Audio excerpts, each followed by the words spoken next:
நமஸ்காரம். இன்னைக்கு நான் பீர்க்கங்காய் பொரிச்ச கூட்டு பண்ண போகிறேன். பயத்தம்பருப்பு ஒரு 75 கிராம் எடுத்திருக்கேன். ஒரே ஒரு டேபிள் ஸ்பூன் கடலைப்பருப்பு ரெண்டுத்தையும் நல்லா களைஞ்சிட்டு ஊற வச்சுருக்கேன்.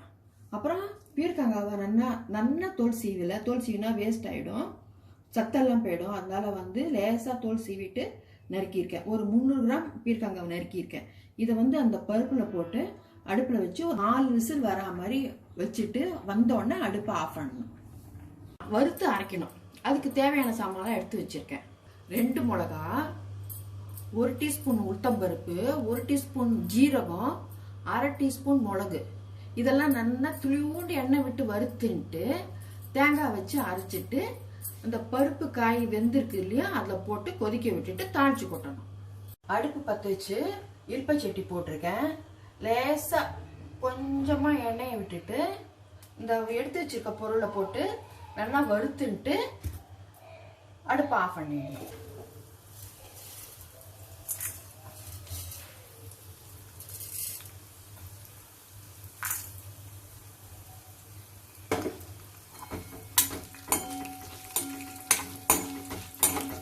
வறுத்ததை பாத்திரத்தை எடுத்து வச்சிருக்கேன்.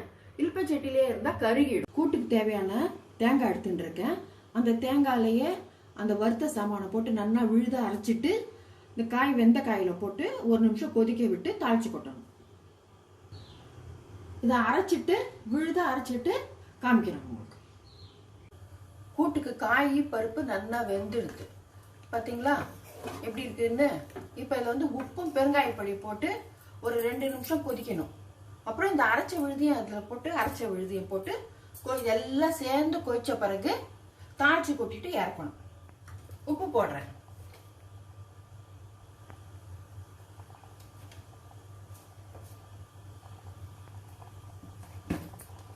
பெருங்காய பொடி போடுறேன்.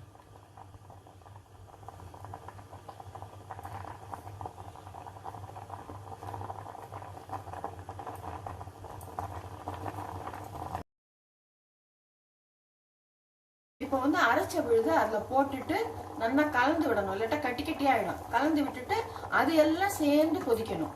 அது ஒரு 2 நிமிஷம் சேர்ந்து கொதிச்ச பிறகு தாளிச்சு கொட்டணும். அரைச்ச விழுத போடுறேன்.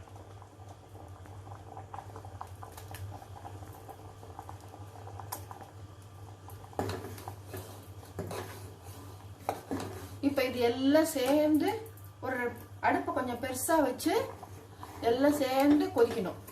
கொஞ்ச பிறகு தாளிச்சு கொட்டணும். கூட்டுக்கு தாளிச்சு கொட்ட போறேன். அடுப்புல இல்பை சட்டி போட்டு எண்ணெய் ஊத்திட்டேன். கடுகு போடுறேன். உளுத்தம்பருப்பு கொஞ்சோண்டு போடுறேன். இது ரெண்டும் வெடிச்ச பிறகு எடுத்து அந்த கூட்டுல போட்டுற வேண்டியதுதான்.